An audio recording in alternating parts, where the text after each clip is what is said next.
que a Guarda Revolucionária Iraniana está atrapalhando as coisas no que diz respeito a essas negociações? O presidente americano Donald Trump é afetado porque há uma Copa do Mundo nos Estados Unidos chegando, as eleições de meio de mandato.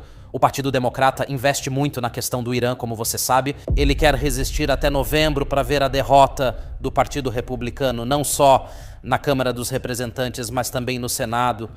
Se as coisas se agravarem ainda mais, você acha que essa leitura faz sentido?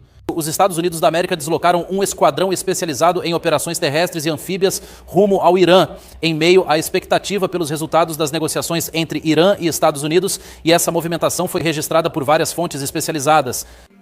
Como o Defense Geek e várias outras fontes portuguesas, o esquadrão do qual estamos falando, o VMFA 312, que também é conhecido como Tabuleiro de Xadrez, fundado em 1943, trata-se de um esquadrão de aeronaves FA-18 Super Hornet baseado no estado da Carolina do Sul, na base de Beaufort, na Carolina do Sul, é claro, e essa base ela é exclusiva, como vimos, dos fuzileiros navais dos Estados Unidos. Ou seja, esse esquadrão está ligado diretamente às operações terrestres específicas das forças dos Marines, caso realizem operações terrestres ou anfíbias rumo a uma ilha específica ou até a determinadas costas.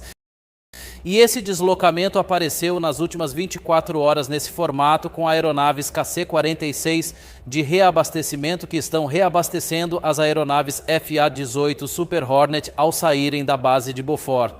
Falamos disso dessa forma e ela seguiu para a ilha portuguesa de Terceira, aqui, como observamos, para que as aeronaves FA-18 parassem e se posicionassem nessa área após deixarem os Estados Unidos da América. E o momento da chegada das aeronaves KC-46 a essa ilha, como observamos, é o que comprova completamente que os FA-18 passaram a estar presentes nessa ilha portuguesa.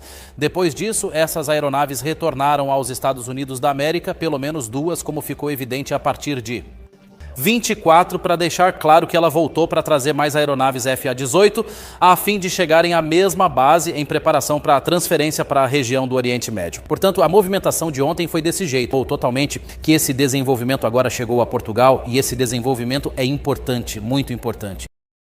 E se formos a esta imagem especificamente e observarmos com atenção esta ilha portuguesa e nos dirigirmos à base que se supõe, agora os F-18 já chegaram lá pelo menos na noite de ontem ou na manhã de hoje, é a base de Lajes que observamos aqui, e a parte onde os aviões de combate param é esta parte oeste. Especificamente, se voltarmos um pouco na imagem, notaremos que há vários aviões de reabastecimento, além do C-130 para transporte de tropas, e também um número de aviões de combate estacionados aqui. Você também vai notar que há duas áreas para estacionar aviões de combate, como vemos no leste e no oeste. E, portanto, isso confirma para você que há capacidade para acomodar cada vez mais. E um grande número de aviões de combate, pelo menos 2 esquadrões de aviões de combate, podem chegar a esta base de uma só vez. Havia imagens de fontes portuguesas que mostravam claramente a chegada de uma dessas aeronaves ao local. Esta é praticamente a única imagem que comprovou que esses aviões chegaram, junto com essas gravações e com essas fontes. E, claro, isso representa um grande avanço na natureza do que pode estar por vir contra o Irã com a chegada especificamente desse esquadrão. E isso é uma questão extremamente perigosa para o Irã, porque o USS Tripoli, carregado com fuzileiros navais americanos, está perto da costa iraniana, e o Estreito de Hormuz, com o porta-aviões Abraham Lincoln e muitos outros. Os outros destroyers, portanto, é possível que este esquadrão, como uma segunda etapa, voe em direção a Nevatim, se posicione e que este seja o ponto de partida das operações diretamente, especificamente sobre o Estreito de Hormuz. Mas como o Irã normalmente ataca Israel de forma intensa em caso de qualquer escalada militar, é possível que os aviões F-18 também se posicionem em Djibouti, ou melhor ainda, em Salalah, no Sultanato de Omã, e assim isso exerce uma pressão grande e enorme sobre o Estreito de Hormuz. Apoio aéreo e anfíbio para controlar esse estreito e, portanto, esta é uma ameaça nada fácil dirigida ao Irã, especialmente porque a situação pode ser mais grave caso os dias passem, essas negociações continuem e haja algum tipo de prorrogação com o lado iraniano, para que cheguem mais contingentes extremamente importantes. Por exemplo, você percebe aqui que ainda está a caminho, possivelmente precisa de mais alguns dias para chegar a esta região para que o número de fuzileiros navais americanos seja maior.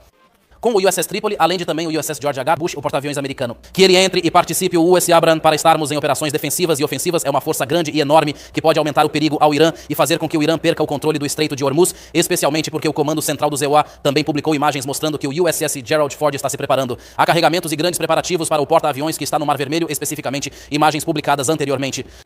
O Comando Central também mostra o mesmo tipo de aeronaves sobre as quais ele falou, que são as F-18, Super Hornet, até aparece o tanque de combustível do F-18, e é de um determinado tipo, e está sendo instalado em uma das aeronaves F-18 pertencentes a um outro esquadrão, e é isso que eles também chamam esse esquadrão de Os Leões Negros, e esse esquadrão tem uma especialidade diferente. Não é no apoio aos fuzileiros navais de jeito nenhum, mas sim na superioridade aérea e no ataque a alvos terrestres. Portanto, aqui notamos que há uma integração na natureza dos preparativos militares. Os porta-aviões espalhados nesta região, junto com o F-35I Adir, de que falamos, uma peça no tabuleiro de xadrez que, por exemplo, pode chegar a Nevatim. E que prepare o terreno para operações diretas no interior do Irã, o que é uma questão extremamente importante, já que as aeronaves vindas do USS Gerald Ford, de que falamos há pouco, podem voar a partir desta região. E isso é possível com os tanques de combustível e suas capacidades. Embora sua presença no Mar Vermelho possa indicar que está ali para conter o ritmo do grupo Houthi, que pode fechar o estreito de Bab al-Mandab, o grupo Houthi foi extremamente tímido. Como participação durante a guerra, que é considerada a mais perigosa para o Irã recentemente e que durou 40 dias, portanto, essas aeronaves podem desempenhar um papel como aeronaves ou a partir do porta-aviões USS Gerald Ford para realizar, por exemplo, operações de controle e supressão atingindo os radares e os sistemas de defesa iranianos dominam o espaço aéreo, enquanto o USS Tripoli e o USS Boxer avançam com mais apoio e ataques com a presença do USS Gerald ou do George H.W. Bush e do Abraham Lincoln, para que ao final se alcance a operação de controle com a participação especificamente dessas aeronaves de que falamos, que são as aeronaves do tabuleiro de xadrez, que vêm para desferir ataques grandes e muito próximos e atacar a marinha de distâncias próximas para permitir que os Estados Unidos, no fim das contas, imponham o controle sobre o Estreito de Hormuz. Portanto, há uma integração clara na natureza da movimentação dos Estados Unidos da América e, de fato, as coisas estão se tornando cada vez mais perigosas para o controle do Irã sobre o Estreito de Hormuz, especificamente porque quase diariamente ela monitora esta área. E observe aqui, por exemplo, o registro do Flight Radar, mais uma vez, que mostra que há monitoramento da costa iraniana por um MQ-4C Triton para reconhecimento marítimo e eletrônico, e depois ele sobrevoou praticamente todos os pontos existentes nas ilhas controladas pela Guarda Revolucionária Iraniana.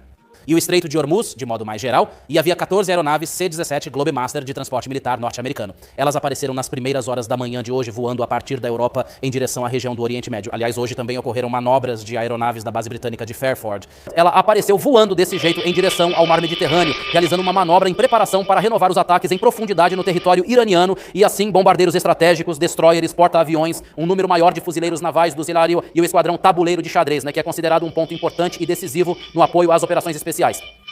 Com os fuzileiros navais, pelo menos em direção a ilhas principais, como a ilha de Qashm, Abu Musa, a Grande Tumbe ou até mesmo a Pequena Tumbe, e tudo isso está ligado e depende do que acontecerá no Paquistão. Estava previsto que hoje houvesse negociações presididas por J.D. Vance, vice-presidente dos Estados Unidos, e também o presidente do parlamento iraniano, Kalibaf, fazia parte da delegação iraniana e a ideia era que houvesse um encontro para vermos o que poderia acontecer, mas no fim das contas a delegação iraniana não compareceu ao Paquistão. J.D. Vance também não veio ao Paquistão. As coisas foram adiadas para amanhã e então o New York Times veio confirmar que também houve uma suspensão da viagem de J.D. Vance por conta de reuniões em andamento e a viagem pode acontecer a qualquer hora. A não presença da delegação americana ou da delegação iraniana pode indicar que há uma divergência, mas também pode indicar que há um desejo de fazer a próxima rodada dar certo. O problema em toda essa questão, especificamente do lado iraniano, é que há condições que o Irã exige. Quais são essas condições agora? O Irã basicamente quer o fim do bloqueio naval americano, que esse bloqueio termine e que sejam levantadas todas as sanções. E mais importante do que isso, que o congelamento do enriquecimento de urânio não seja por 20 anos, como deseja o governo americano, o governo do presidente americano Donald Trump. Eles querem congelar o enriquecimento de urânio por 5 anos e os Estados Unidos, por sua parte, podem encerrar o bloqueio marítimo, suspender as sanções, dar garantias ao Irã no que diz respeito a futuros ataques americanos. Por exemplo, no caso de o Irã cumprir as condições americanas, mas a questão decisiva é a questão nuclear, que é a que ele quer. O presidente americano Donald Trump quer ter sucesso nisso, quer alcançar algo realmente concreto nisso, por meio do que pode acontecer com os reatores nucleares.